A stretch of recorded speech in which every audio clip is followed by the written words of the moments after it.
What goes through the mind of someone standing at the edge of suicide? That's a question few dare to ask, and even fewer dare to answer.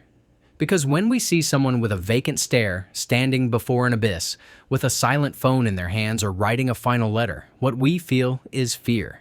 Fear of asking, fear of hearing the answer, fear of facing a pain we don't understand. Every year, more than 700,000 people around the world decide to end their lives. That means that every 40 seconds, someone loses the battle against their own pain, and millions more attempt it, in silence, while walking among us with disguised smiles and empty words.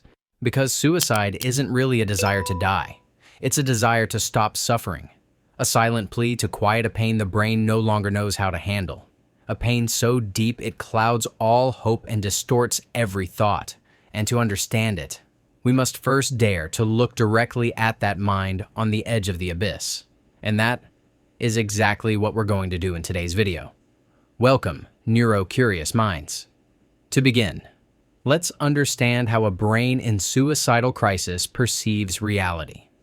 Reality for a brain in suicidal crisis is nothing like the one you and I are experiencing right now. In those moments, the mind locks itself in a thick fog, as if the world loses its color, as if possibilities shrink until they become a single narrow tunnel. Scientists call this tunnel vision, the inability to see alternatives, to imagine a different future, to perceive that there are more paths than just this one. The options exist, of course, but the brain can't see them. Not because it doesn't want to, but because it can't. The emotional pain is so intense that the prefrontal cortex, the part of the brain responsible for making decisions and analyzing consequences, is silenced by the amygdala and fear circuits.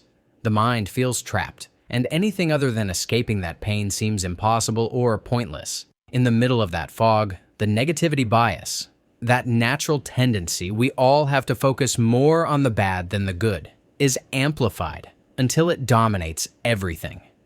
The person no longer remembers the moments when they were happy, or the times they overcame hardship, or the reasons to stay.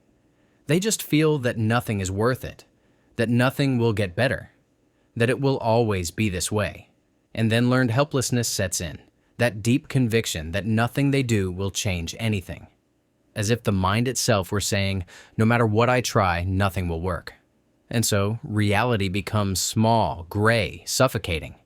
And from there, it's hard to imagine any way out that isn't final. And that feeling of having no way out isn't just an idea in the mind, it's also chemistry. When a person reaches that point, their brain is flooded with cortisol, the stress hormone. The body and mind enter a constant state of alert, as if trapped in a threat they can't escape from. Elevated cortisol levels directly affect memory, cloud concentration, and heighten feelings of distress. At the same time, serotonin, known as the calm hormone, is usually very low. This allows negative emotions to completely take over and leaves the mind unable to find rest or relief. Dopamine, responsible for motivating us and giving us pleasure or hope, also decreases. That's why the things that once brought joy lose all meaning and feel distant and irrelevant. In the brain, the amygdala, the part that detects danger, becomes hyperactive, as if it sees threats everywhere. And the prefrontal cortex, responsible for planning, decision-making, and evaluating consequences, shuts down. That's why the person can't think clearly, can't imagine alternatives, can't remember that the pain is temporary. Even the circuits of pleasure and pain become altered. What once felt positive no longer brings anything, and the emotional pain becomes so intense it feels physical, unbearable. In this way, biology itself reinforces that sense of no escape, trapping the person in a loop where suffering clouds, reason, and hope fades away. But how does someone reach that point? What wounds pile up until their brain and mind finally give in? Behind almost every suicidal crisis, there's a story. A story marked by past experiences of trauma or abuse, sometimes in childhood, sometimes in relationships that left invisible scars. Every humiliation, every loss, every unresolved moment of pain slowly erodes the person's ability to hold on. Social isolation also plays a devastating role. Feeling alone, without a support network, without someone to talk to or share the pain with, feeds that sense of worthlessness. The mind begins to believe no one would notice their absence, that nothing would change if they disappeared. And that belief weighs even heavier when the environment invalidates their suffering or minimizes it with phrases like, "Everything's going to be fine," or "You just have to be strong." To this are added underlying mental disorders. Major depression, anxiety disorders, bipolar disorder, and other conditions can intensify suicidal thoughts and make escape seem impossible. In some cases, the person doesn't even know they're living with one of these diagnoses. They just feel that something inside them is broken, and they don't understand why. Thus, psychological and social factors, silent yet powerful, intertwine with neurochemical processes to push the person closer to the edge. And when no one seems to see their pain, the abyss feels more and more inevitable. Why do we so often not see it coming? How can someone be suffering so much, and yet no one around them notices? One of the most painful reasons is that many people standing at the edge know how to mask their suffering. They learn to smile, to keep up with their routine, to crack jokes, and even to calm the concern of those around them by saying they're fine. Especially in men and teenagers, this mask is even more common, partly because of fear of stigma, partly because they don't want to seem weak. They choose to hide their pain behind a facade of normality. There are also many myths about how someone at risk behaves. We believe they'll always cry, explicitly ask for help, or completely isolate themselves. We think it will be obvious, that we'll know how to spot it, that they'll make some kind of announcement. But it isn't always like that. Some keep working, socializing, even planning things for the future, while inside they feel like they can't go on. That ability to camouflage, combined with our lack of education to detect the signs, makes the suffering go unnoticed, until it's too late. So if it's not always so obvious, how can we tell? How can we intervene before the abyss completely swallows them? There are warning signs, even if they're subtle. Some are verbal, phrases like, "I can't take this anymore," "I wish I could just disappear," or "You'd all be better off without me."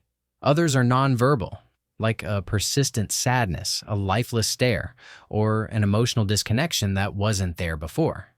There are also behavioral changes that can seem contradictory. Some people start tying up loose ends, saying disguised goodbyes, or giving away unexpected gifts, as if closing chapters. Sometimes they appear suddenly calm, after days or weeks of deep anguish, because they've already made a decision. The most important thing is to dare to ask and to listen.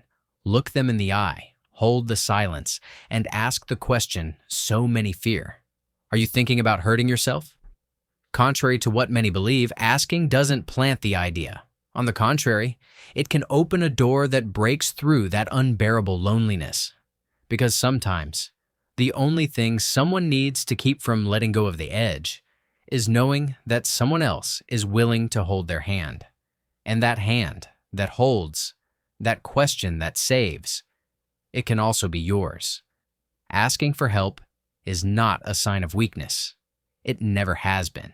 It is, in fact, one of the bravest acts someone can take. Acknowledging that you can't do it alone and allowing others to walk with you is the first step out of the fog. Because yes, the brain can heal. It can rewire, rebuild, and find paths again where it once only saw walls. Hopelessness is not eternal, even if your mind tries to convince you otherwise. Neuroscience has shown it again and again. Even after the deepest pain, the brain's connections can renew themselves, and life can regain its color. So today, I invite you, don't look away. Pay attention. Ask. Listen.